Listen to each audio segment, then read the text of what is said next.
కడుపు నిండాలంటే టిఫిన్ సెంటర్లు, పండాలంటే ఫర్టిలిటీ సెంటర్లు. పూర్తి వివరాలకు చదవండి రేపటి సాక్షి దినపత్రిక. భారీ వర్షాలకు విజయవాడ అస్తవ్యస్తంగా మారింది. ఆటోనగర్ ప్రాంతం పూర్తిగా నీట మునిగిపోయింది. రోడ్లు జలమయమయ్యాయి. నగరంలో దుకాణాలు మూతపడ్డాయి. వ్యాపార కార్యకలాపాలు నిలిచిపోయాయి.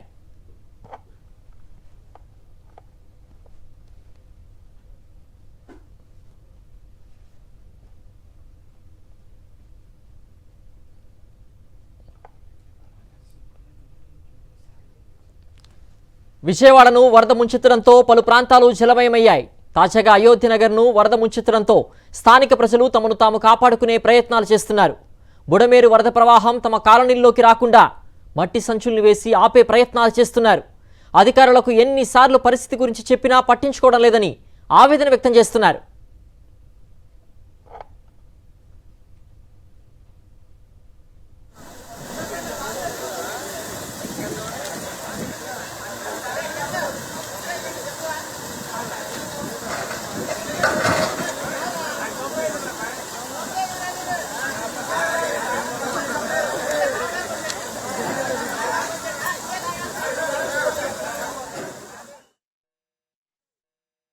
ఇక ఇదే విషయంపై మరింత సమాచారం మా ప్రతినిధి రవీంద్ర అందిస్తారు. భారీ వర్షాలతో బెజవాడ ఇప్పటికే అతలాకుతలం అవుతూనే ఉంది. గడిచిన 48 గంటలకు కురుస్తున్నటువంటి భారీ వర్షాల కారణంగా బుడమేరు వాగు పొంగు ప్రవహిస్తుంది. ఈ నేపథ్యంలో విజయవాడ శివార్లో ఉన్నటువంటి రాజరాజేశ్వర నగర్, సింగనగర్తో పాటు అయోధ్య నగర్ తదితర ప్రాంతాలన్నీ కూడా పూర్తిగా జలమయం అయిపోయిన పరిస్థితి. ఈ నేపథ్యంలో అధికార యంత్రాంగం ఎవరు పట్టించుకోకపోవడంతో స్థానికులు స్వయంగా తమ సొంత డబ్బులతోటి ఇక్కడ వరద నీరు ఇళ్లలోకి రాకుండా అడ్డుకట్లు వేసుకున్నటువంటి పరిస్థితి మనం చూస్తున్నాం. ఇక్కడ పూర్తిగా చూడొచ్చు. ఇదంతా కూడా స్థానికంగా ఉన్నటువంటి వారి అధికారులకు పదే ఫోన్లు చేసినా కూడా వారు ఎవరు పట్టించుకోకపోవడంతో ఇక్కడ ఇళ్లలో జనం పడుతున్నటువంటి అవస్థలు చూడలేక స్థానికులే వీరందరూ కూడా కలిసి యువకులందరూ కలిసి ఇక్కడ మట్టి కట్టలను వేసుకున్నటువంటి పరిస్థితి మనం చూస్తున్నాం. కొంతలో కొంతైనా దీన్ని అడ్డుకునే ప్రయత్నం చేసేందుకు స్థానికులు ఈ విధంగా ముందుకు వచ్చి చేశారు. అధికార యంత్రాంగం పట్టించుకోవడం లేకపోవడంతో మేమే రంగంలో దిగాల్సిన పరిస్థితి ఏర్పడింది అనేది వారు చెప్తున్నమాట. ఒకసారి వారితో మాట్లాడదాం. ఎలాంటి సమస్యలు ఎదుర్కొన్నారు ఏంటనేది తెలుసుకునే ప్రయత్నం ఏమిటి చెప్పండి. ఎప్పటి నుంచి ఈ సమస్య ఉంది? ఎందుకు మీరే ఈ మట్టి కట్టలు ఇవన్నీ వేసుకుంటున్నారు? ఈ రోజునే మేము నిన్న అనగా వర్షాలు పడుతుంటే అధికారులందరికీ ఫోన్లు చేసాం. అధికారులకు చేసిన తర్వాత ఇక లాకులు అనేది సరిగ్గా ఇదవ్వట్లేదు, టైట్ అయిపోయింది. లాకులు మనం బిగించుకొని వేసుకుంటే ఈ ప్రాబ్లం ఉండదని చెప్పేసి వాళ్ళకి ఇంటిమేషన్ ఇచ్చిన పైన టూత్ మాలిష్ పనులలాగా ఏదో పనికిరాని పనులాగా ఏదో కళ్ళ నీళ్ళు తొడవాలనే ఉద్దేశంతో చేశారు తప్ప నిన్న ఇక్కడి నుంచి ఇక్కడ పార్టీలతో సంబంధం లేకుండా అందరు ఐకమత్యంతో ముందు మాకు 2004లో ఫ్లడ్ వచ్చినప్పుడు చాలా ఇబ్బందులు పడి మేము ఈ బస్తార్ నగర్ కానీ శాంతినగర్ కానీ ఈ డొంక రోడ్డు మొత్తం నిండిపోయిన పొజిషన్. ఈ బుడమేరు వచ్చినప్పుడల్లా మాకు ఇవే కష్టాలు ఉంటాయని ఆల్రెడీ మేము కౌన్సిల్లో చాలాసార్లు చెప్పా.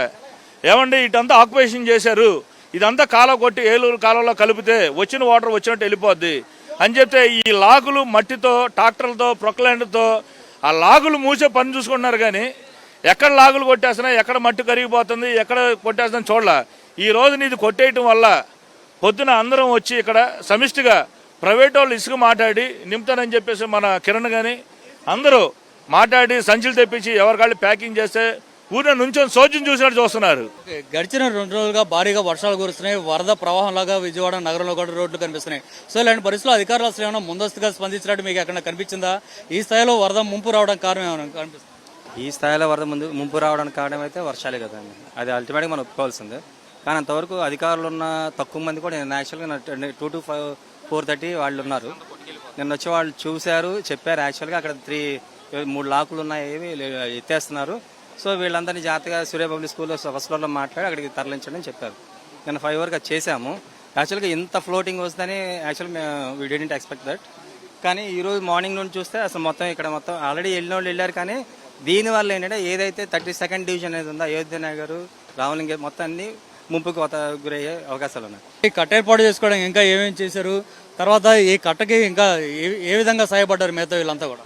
ఇక్కడున్న వాలంటీర్ కింద అందరూ అంటే అందరు యూత్ కానీ ఇక్కడున్న స్థానికులు ఎవరైతే హౌసెస్ ఉన్నారో వాళ్ళు ముందుకు వచ్చి ఎవరు వాళ్ళ ఇల్లు కాపాడుకుందాము మాకు. ఎందుకంటే ఇక్కడ మార్నింగ్ నుంచి చూస్తే ఇక్కడ వాళ్ళ ఫుడ్ లేదు, ఏమి లేదు. అధికారులు వస్తున్నారు కానీ ఎలాంటి ఇంటిమేషన్ అనేది ఇక్కడ లేదు. సో ఇక్కడ వాళ్ళకి ముందు అరేంజ్ చేయాల్సింది ఏంటంటే వాళ్ళకి ఫుడ్ అనేది అరేంజ్ చేయాలి ఫస్ట్. అలానే ఇక్కడ స్థానికులు వచ్చి ఎంతో హెల్ప్ చేస్తున్నారు. మాకు ఇక్కడ మెటీరియల్ అనేది చాలా తక్కువ ఉంది. అంటే ఇక్కడ మాకు ఇసుక బస్తాలు కావాలని వస్తే ఇసుక బస్తాలు లేవు అందుబాటులో. కుర్రాళ్ళు పని చేయడానికి ఉన్నాం. ఇమీడియట్గా మేము కట్న అనేది ఆపాలి, లేదంటే ఇక్కడ ఉన్న 4-3 ఏరియాలు మొత్తం నిండిపోయి ఎంతో మంది ఇబ్బంది పడుతూ ఉంటారు. వీరంతా కూడా కనీసం కట్టుబాట్లతోటే నిలబడాల్సిన పరిస్థితి ఏర్పడింది. ఎవరో కూడా సామాను కూడా బయటికి తీసుకెళ్ళలేకపోవడంతో ఈ పరిస్థితి ఏర్పడింది. మనం చూస్తున్నాం ఈ బొడమేరు వంతెనకు సంబంధించినటువంటి అక్కడ ఈ వంతెన కింద నుంచి వస్తున్నటువంటి ప్రవాహం ఉధృతంగా వస్తుంది. ఇదంతా ఒకసారిగా ఊహించని స్థాయిలో వరద రావడంతో ఇదంతా కూడా ఇళ్ల మీదకి వచ్చేసింది. దీంతో ఇళ్లలో ఉన్నటువంటి వారంతా కూడా ఉన్న పలంగా ఇంట్లో నుంచి ముందు ప్రాణాలతో బయటపడాల్సిన పరిస్థితి ఏర్పడింది. అయితే అయోధ్యనగర్లో ఉన్నటువంటి కుర్రోళ్ళంతా కూడా ఒక మూకుమ్మడిగా వచ్చి ఇదంతా కూడా ఇసుక బస్తాలు మట్టి కట్లు అంతా కూడా వేసుకుంటూ ముందు చాలా వరకు నీటిని వరద ప్రవాహాన్ని ఇళ్లలోకి పానీకుండా ఆపే ప్రయత్నం అయితే చేస్తున్నారు. ఇప్పటికైనా అధికార యంత్రాంగం స్పందించి ఇటువైపు వరద రాకుండా శాశ్వత పరిష్కారం అయితే చూపించాలనేది ఈ ప్రాంత వాసులు చెప్తారన్నమాట.